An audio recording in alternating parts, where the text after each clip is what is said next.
Hey, just one old man in Texas coming at you again. Like I said last time, it certainly is a beautiful day in Texas. Did some trimming on the live oaks out front and took the cuttings to the disposal yard for chipping. It's a high in the 80s, no rain in sight. Went for a swim and now I'm on to the daily venture. Maybe you're there, maybe you aren't. Doesn't really matter. I'm having fun. Once again, if you feel like subscribing or liking or even sharing this video, please do so. The proverb is about wisdom and understanding, and generally how to live life pleasing to God. He listens and watches and is willing to communicate with you if you will be still and listen. Per usual, this reading is from the text of the New King James Version, and if you don't like the presentation, you're welcome to not watch or listen. Your choice. All right, on with Proverbs Chapter 17. Better is a dry morsel with quietness than a house full of feasting with strife. A wise servant will rule over a son who causes shame and will share an inheritance among the brothers. The refining pot is for silver and the furnace for gold, but the Lord tests the hearts. An evildoer gives heed to false lips. A liar listens eagerly to a spiteful tongue. He who mocks the poor reproaches his maker. He who is glad at calamity will not go unpunished. Children's children are the crown of old men, and the glory of children is their father. Excellent speech is not becoming to a fool, much less lying lips to a prince. A present is a precious stone in the eyes of the possessors. Wherever he turns, he prospers.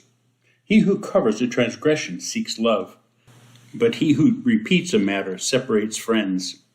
Rebuke is more effective for a wise man than 100 blows on a fool. An evil man seeks only rebellion. Therefore, a cruel messenger will be sent against him. Let a man meet a bear robbed of her cubs rather than a fool in his folly.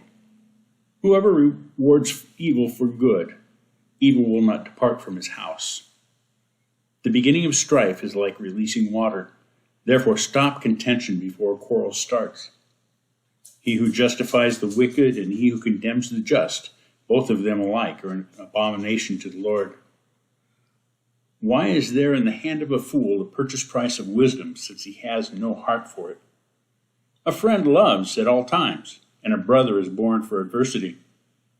A man devoid of understanding shakes hands in a pledge and becomes surety for his friend. He who loves transgression loves strife, and he who exalts his gate seeks destruction. He who has a deceitful heart finds no good, and he who has a perverse tongue falls into evil. He who begats a scoffer does so to his sorrow, and the father of a fool has no joy. A merry heart does good like medicine, but a broken spirit dries the bones.